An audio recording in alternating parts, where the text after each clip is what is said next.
Bonjour, nous allons ciseler une échalote. Tout d'abord, nous avons besoin de l'éplucher et ensuite la ciseler. C'est pourquoi nous allons utiliser deux couteaux différents.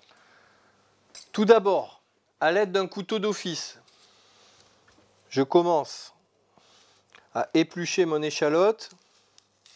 Je prends tranquillement avec la pointe de mon couteau d'office le haut de l'échalote.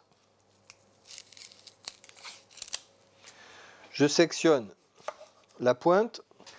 Le filet de sol est assez adapté pour faire ce genre de découpe puisque la lame est très fine et vous allez voir, elle me permet d'aller le plus loin possible en taillant relativement finement. Une fois que j'ai commencé à émincer dans ce sens-là, je rentre ma lame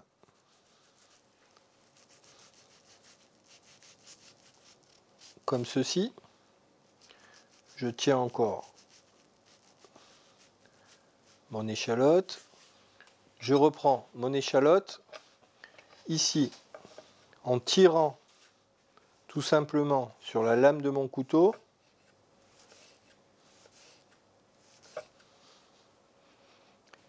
Maintenant, nous allons hacher du persil. Je prends mon persil qui a été effeuillé.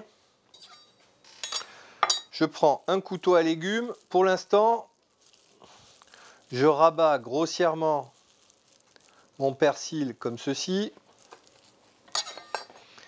Et ici, pour l'instant, je fais le même mouvement que si je souhaitais ciseler la ciboulette. On fait un quart de tour. Je fais la même chose de l'autre côté. Arrivé là, pour pouvoir le hacher, nous allons prendre le couteau comme ceci et grâce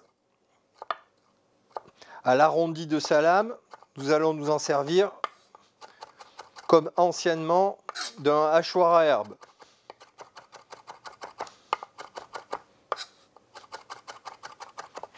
Délicatement, je rassemble mes herbes. Alors attention de ne pas quand même trop frotter le fil de la lame sur la planche, car ensuite les couteaux coupent bien moins. Et voilà. Nous avons un persil qui a gardé sa couleur, qui n'a pas recraché, car nous avons utilisé le tranchant assez rapidement en hachant correctement cette herbe.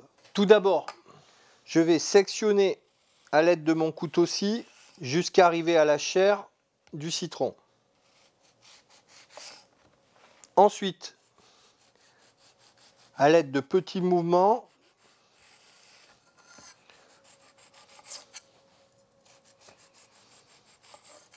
à l'aide de mon couteau d'office, je vais à ras d'une paroi, à ras de l'autre, et j'arrive comme ceci à sortir mon segment. En règle générale, quand vous avez terminé d'utiliser un couteau, attention, pour le nettoyage, ne le mettez jamais au lave-vaisselle.